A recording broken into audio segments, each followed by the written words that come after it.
औज़ुबिल्लाहि मिनश्शैतानिर्रजीम बिस्मिल्लाहिर्रहमानिर्रहीम इय्याका नअबुदु व इय्याका नस्तईन। अस्सलामु अलैकुम, welcome to my channel learn English with Nida. जी, आज जो मैं आपके लिए लेकर आई हूँ वो है definition of parts of speech in English grammar और व्हाट इज़ नाउन। आज हम जानेंगे कि पार्ट्स ऑफ स्पीच क्या होते हैं और इसके अलावा नाउन क्या है। जी, तो चलिए स्टार्ट करते हैं अल्लाह का नाम लेकर। जी, what is the definition of parts of speech in English grammar और what is called parts of speech. जी, पार्ट्स ऑफ स्पीच क्या है इंग्लिश ग्रामर में और पार्ट्स ऑफ स्पीच किसे कहते हैं। जी, तो अगर आपने बच्चे को समझाना हो कि पार्ट्स ऑफ स्पीच क्या हैं तो आप ये जो मैंने जवाब लिखवाए हैं, ये जो मैं आपको जवाब बता रही हूँ, इनकी मदद से आप बच्चे को बता सकते हैं कि पार्ट्स ऑफ स्पीच क्या हैं। जी, तो चलिए स्टार्ट करते हैं। A parts of speech is also called a word class, is a category that describes the role a word plays in a sentence. जी, पार्ट्स ऑफ स्पीच जो हैं वो एक ऐसे लफ्ज़ों की जमात है जो कि बयान करता है जुमले के अंदर जो लफ्ज़ है उसको जानना कि वो क्या है। यानी कि अगर एक जुमले में एक जुमला जो है वो मुख्तलिफ लफ्ज़ों से मिलके बनता है, ठीक है, मुख्तलिफ वर्ड से मिलके बनता है, तो जितने भी लफ्ज़ होंगे उसके अंदर, जितने भी वर्ड्स होंगे उसके अंदर, वो सब जो हैं पार्ट्स ऑफ स्पीच हैं। ठीक है, कोई कभी नाउन होगा जुमले के अंदर, प्रोनाउन होगा, कभी वर्ब होगा तो कभी एडजेक्टिव होगा। ठीक है, आगे चलते हैं तो देख लेते हैं इसकी अगली डेफिनेशन क्या है। There are 8 parts of speech in the English grammar: noun, pronoun, verb, adverb, preposition, adjective, conjunction and interjection. ये 8 पार्ट्स ऑफ स्पीच हैं, ठीक है, जो कि बहुत ज़रूरी हैं बच्चे के समझने के लिए। ठीक है, आहिस्ता आहिस्ता से मैं करके अपने channel learn English with Nida के ऊपर इन 8 स्पीच की डेफिनेशंस लेकर आऊँगी और हर पार्ट ऑफ जो स्पीच है यानी कि noun, pronoun, verb, adverb, adjective, preposition, conjunction, interjection, इन सब की जो डेफिनेशंस हैं वो मैं आपके पास लेकर आऊँगी 3-3, 4-4, ताकि आप लोगों को जो भी डेफिनेशन आसान लगे आप वो बच्चे को याद करवा सकते हैं। और अगर आप टीचर हैं तो आपके लिए बहुत हेल्पफुल साबित होंगी ये वीडियोस, क्योंकि मैं आपको जो डेफिनेशन बताऊंगी वो बहुत ही इजी लैंग्वेज में होंगी और आप बच्चे को उन डेफिनेशन से कोई एक डेफिनेशन जो है वो लिखवा सकती हैं। तो अब जान लेते हैं कि सबसे पहला जो पार्ट ऑफ स्पीच है नाउन। नाउन क्या होता है। जी, नाउन का जो सवाल है, ठीक है, वो मुख्तलिफ तरह से आपको आ सकता है या अगर आ जाता है तो आप उसका जवाब जो है वो इस तरह से लिख सकते हैं जैसे कि मैं भी आपको बताऊंगी। तो सबसे पहले हम सवाल पढ़ लेते हैं। जी, what is noun, give example. Noun होता है इस्म। इस्म क्या है, मिसालें दें। और what is called a noun और डिफाइन नाउन, गिव एग्जाम्पल्स और write the definition of noun with example. जी, ये 4 सवाल जो हैं ये मैंने लिखे हैं। अगर आपको इसमें से इसके अलावा भी सवाल आते हैं नाउन के ऊपर तो तब भी आप ये वाला जवाब लिख सकते हैं जो कि मैंने आपको अभी बताने लगी हूँ। तो जी, जैसे कि मैंने आपको बताया था कि मैं हर पार्ट ऑफ स्पीच की जो डेफिनेशंस हैं वो 3-3, 4-4 लेकर आऊँगी। तो मैं आपकी खिदमत में हाजिर हूँ 3-3, 4-4 डेफिनेशंस लेकर। ठीक है, तो सबसे पहले जो है हम नाउन की डेफिनेशन देख लेते हैं। नाउन की जो आज की डेफिनेशन है वो मैं आपके लिए लेकर आई हूँ मुख्तलिफ तरह से। ठीक है, 3 तरह की मैं डेफिनेशंस लेकर आई हूँ और आई होप कि ये आपके लिए बहुत आसानी होगी और आप बच्चे को आसानी से याद करवा सकते हैं। जी, तो चलिए देख लेते हैं कि नाउन की पहली डेफिनेशन क्या है। A noun is a naming word, it names a person, an animal, a place और a thing. It can also be an abstract concept, something which is not a physical object such as a feeling or a state. Examples of noun are people, teacher, cleaner, social worker, footballer, boy और a girl. जी, सबसे पहले जो definition है noun की उसका क्या meaning है। उसका मीनिंग ये है कि इसम जो है वो नाम वाला लफ्ज़ है, यानी कि इसम एक ऐसा लफ्ज़ है जो कि नाम है किसी भी शख्स का, किसी भी जानवर का, किसी भी चीज़ का या किसी भी जगह का। और इसके अलावा जो इसम है वो है एक ऐसी चीज़ जो कि हम छू सकते हैं, ठीक है, या महसूस कर सकते हैं। और इस एग्जांपल्स ऑफ नाउन क्या हैं, यानी कि इसम की मिसालें क्या क्या हैं। People, teacher, cleaner, social worker, footballer, boy और अ गर्ल। ये है पहली डेफिनेशन नाउन की। अगली डेफिनेशन हम देख लेते हैं। A noun is a word that represents a person, thing, concept और place. Example Nida, house, affinity, river. ये सारे जो हैं ये नाउन हैं। तो अब ये डेफिनेशन भी देख लेते हैं कि इसका क्या मतलब है। जी, इसम एक ऐसा लफ्ज़ है जो कि ज़ाहिर करता है किसी भी शख्स, चीज़ या कोई भी आपके जहन में सोच चल रही हो उसे, और इसके अलावा जगह को। ठीक है, फॉर एग्ज़ाम्पल निदा, हाउस, फर्निटी और रिवर। इसके अलावा जो हमारी थर्ड डेफिनेशन है नाउन की वो है जी, a noun is a word that name the specific entity such as a place, thing, person और कॉन्सेप्ट। जी, इसम जो है वो एक ऐसी चीज़ का नाम है जो कि ज़ाहिर करता है किसी भी जगह को, किसी भी चीज़ को, किसी भी शख्स को या किसी भी सोच को। जी, तो ये जो मैं 3 डेफिनेशन मैंने आपको बताई हैं, ये आप बच्चों को जो है वो याद करवा सकते हैं। ये बहुत ही इजी लैंग्वेज में मैंने लिखी है ताकि हर तरह का बच्चा जो है वो इसको याद कर सके। जी, तो आगे जो नाउन की डेफिनेशन है, ठीक है, वो है बड़े बच्चों के लिए। अगर आपको ये लगता है कि जो मैंने अभी आपको डेफिनेशन 3 जो डेफिनेशन हैं ये मैंने आपको जो लिखवाई हैं ये अगर आपको आसान लगती हैं तो आप ये बच्चे को याद करवा सकते हैं। इसके अलावा जब भी मैं डेफिनेशन पढ़ने लगी हूँ ये मैंने बड़े बच्चों के लिए लिखी है, तो बड़े बच्चे जो हैं वो इस डेफिनेशन को याद कर सकते हैं। इजी लैंग्वेज में मैंने ये लिखवाई है। अगर आपको ये डेफिनेशन अच्छी लगे तो आप बच्चों को लिखवा सकते हैं।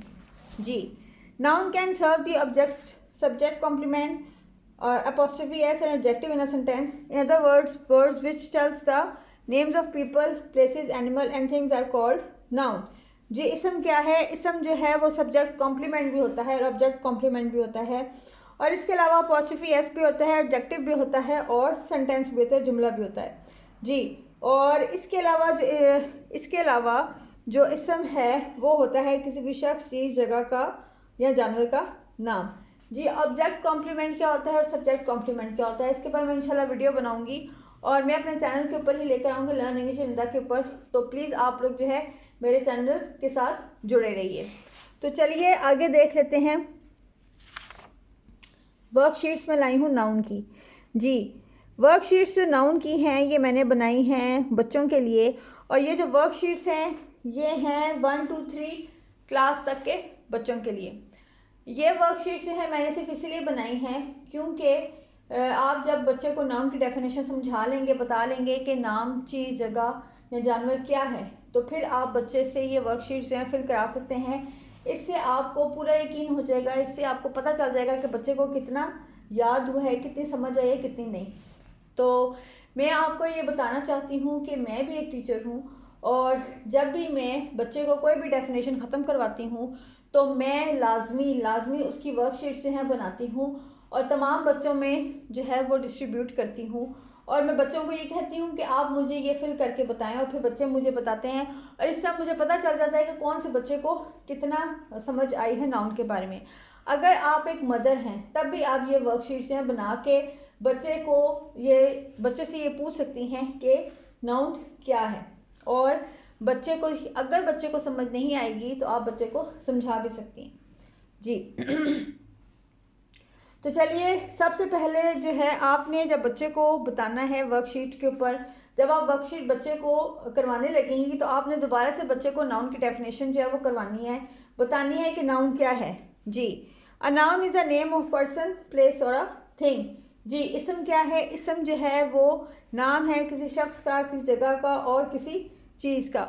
तो सबसे पहले जो है क्वेश्चन जो है वो हम देख लेते हैं, sort out the words into correct category. जी, ये मैंने कुछ वर्ड्स लिखे हैं, ठीक है, और ये जो वर्ड्स हैं ये आपने बच्चे को ये कहना है कि वो नेम, प्लेस, एनिमल और थिंग जहाँ जहाँ लिखा है वो वहाँ पर नेम, प्लेस, एनिमल और थिंग लिख दे। ये सारे जो वर्ड्स मैंने ऊपर लिखे हैं ये हैं नेम्स, प्लेस, एनिमल और थिंग्स। इसमें से बच्चा सबसे पहले तो सॉर्ट आउट करेगा और सबसे पहले बच्चा ढूंढेगा कि इसमें से नेम, प्लेस, एनिमल और थिंग क्या है। उसके बाद बच्चा जो है जहाँ पर नेम लिखा है वहाँ पर नेम लिखेगा, जहाँ पर प्लेस लिखा है वहाँ पर प्लेस लिखेगा, वहाँ जहाँ पर एनिमल है वहाँ पर एनिमल लिखेगा, और जहाँ पर थिंग है वहाँ पर थिंग लिखेगा। तो मैं आपको बताऊं कि बच्चा जब ये वर्कशीट्स कर लेता है तो उसको अच्छे से सही तरीके से समझ आ जाती है। तो बच्चा जो ये वर्कशीट, ये जो पहली क्वेश्चन है ये कैसे फिल करेगा, तो आपने बच्चे को ये कहना है कि जो नेम है, जहाँ जहाँ नेम है वहाँ पे वो 1 लिख दे, जहाँ जहाँ प्लेस है वहाँ पे वो 2 लिख दे, जहाँ जहाँ एनिमल है वहाँ पे वो 3 लिख दे, और जहाँ पर थिंग है वो वहाँ पे 4 लिख दे। तो जब बच्चा ऐसे जो है अलग अलग कर लेगा नेम, प्लेस, एनिमल, थिंग को ऊपर वाले बॉक्स में, तो फिर बच्चे के लिए बहुत आसानी हो जाएगी, क्योंकि जहाँ जहाँ 1 लिखा होगा वो वहाँ नेम जो है वो आसानी से लिख लेगा सारे 1 को, और जहाँ जहाँ 2 लिखा होगा वो वहाँ पर सारे जितने भी 2 हैं उन सबको प्लेस लिख देगा, और जहाँ पर 3 लिखा होगा वो उन सबको एनिमल लिख देगा, और जहाँ पर थिंग लिखा होगा वो वहाँ पर थिंग लिख देगा, यानी कि 4 नंबर। ठीक है, आगे चलते हैं तो देख लेते हैं अगला question, circle the nouns in each line. जी, आपने बच्चे को ये कहना है कि इसमें से जितने भी उसको नाउन्स लग रहे हैं वो उनको सर्कल करें। फिर आगे चलते हैं आइडेंटिफाई द नाउन्स। जो नीचे वाला क्वेश्चन नंबर 3 है उसमें आपने बच्चे को ये कहना है कि वो आइडेंटिफाई करे कि इसमें नाउन कौन कौन से, यानी कि इसमें इसम कौन कौन से हैं, और आइडेंटिफाई वो कर सकता है टिक लगा के, सर्कल लगा के वो कर सकता है आइडेंटिफाई। ठीक है, आगे चलते हैं तो इसकी अगली वर्कशीट देख लेते हैं। जी, अगली वर्कशीट जो है find the nouns and colour it. जी, ये मैंने एप्पल बनाए हैं। एप्पल के अंदर जो है वो मैंने कुछ एक्शन वर्ड्स लिख दी हैं और कुछ मैंने नाउन लिखे हैं। ठीक है, आप बच्चे को ये बोलेंगे कि जो जो यहाँ पर नाउन है एप्पल के अंदर, जहाँ जहाँ नाउन लिखा है वहाँ वहाँ आप कलर करो।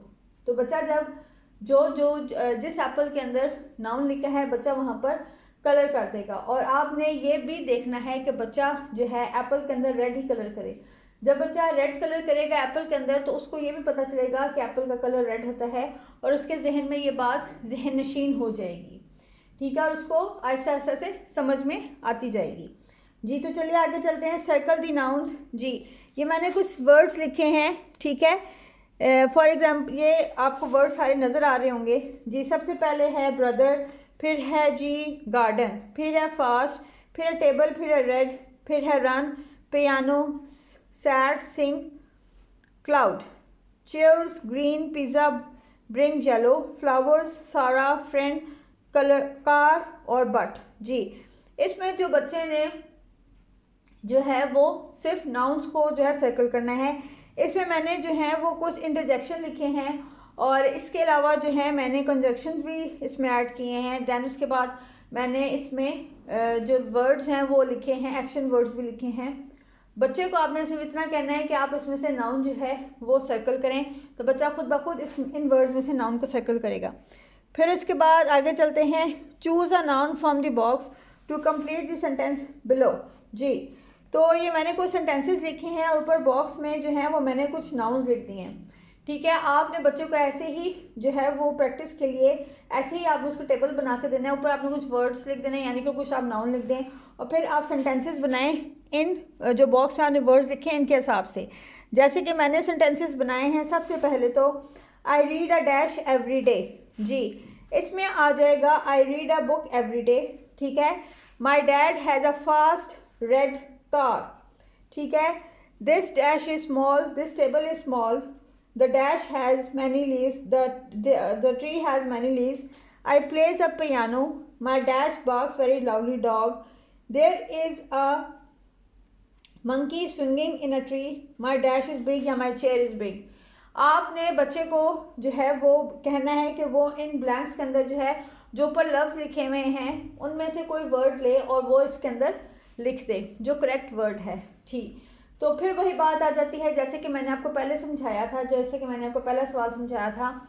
आपने बच्चे को ये कहना है कि वो सेंटेंस पढ़ता जाए, और वो पहला सेंटेंस जैसे कि वो पढ़ेगा आई read a dash every day, read a dash every day. ठीक है, तो वो पढ़ेगा तो फिर वो जो ऊपर उसको वर्ड्स नज़र आ रहे हैं उनमें से जो वर्ड आएगा, फॉर एग्जांपल मैंने कि अभी आपको बताया पढ़ के आई read a book every day, book आएगा पहले सेंटेंस, पहले जुमले में, तो पहले सेंटेंस में, तो बच्चों को आपने ये कहना है कि बुक के ऊपर वो लिख देगा 1। ठीक है, इसी तरह आगे वो चलता जाएगा और आगे वो नंबरिंग करता जाएगा जोन जोन से जो वर्ड्स आ रहे हैं उनके ऊपर, और फिर वो आसानी से उन वर्ड्स को इन सेंटेंसेस में पुट कर देगा, यानी कि डाल देगा। जी, तो अगली हम वर्कशीट जो है वो इसकी देख लेते हैं कि जी अगली वर्कशीट क्या है।